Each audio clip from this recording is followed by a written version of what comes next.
Eng kasaratak komwa Minister nebo ripsetab kalyet eng emet orit Kipchumba Murkomen kole kaek nyasutiet neo ak matakemuch kisub logoiyandonotok kou ole kanyolu eng amune nekotestai chikilisiet ak matakomukak noton kosubkei ak letaetab nekaletakei noton eng musoknotetab kasari. Nadhani haitakuwa vizuri kusema zaidi kuhusiana na wale ambao walifariki kwa sababu uchunguzi unaendelea na ni vizuri pia tufuate.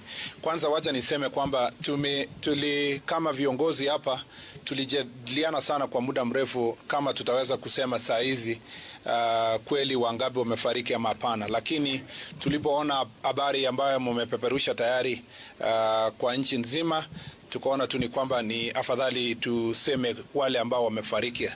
Otherwise generally kama kungekuwa ni environment or a society penye we would have kept these numbers for the time being, we would have wished that the numbers be kept until we deal with identification.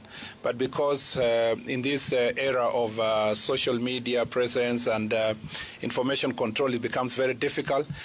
We realized that the message was all over the country, and we thought it was only fair to confirm that 16 persons have since passed on.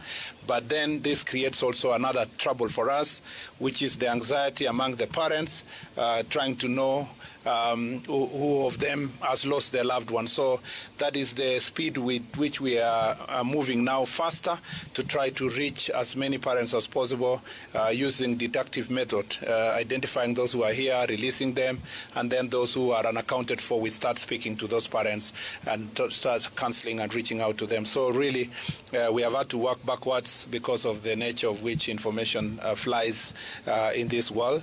And so going further to say anything related to the same will be extremely irresponsible on our part. I want all of us to now keep it at that until we call you for another press release baadaye. So that is really what I can say about the stature of the bodies, the nature of the accident, the possible causes of it. Let's leave it to investigations first and then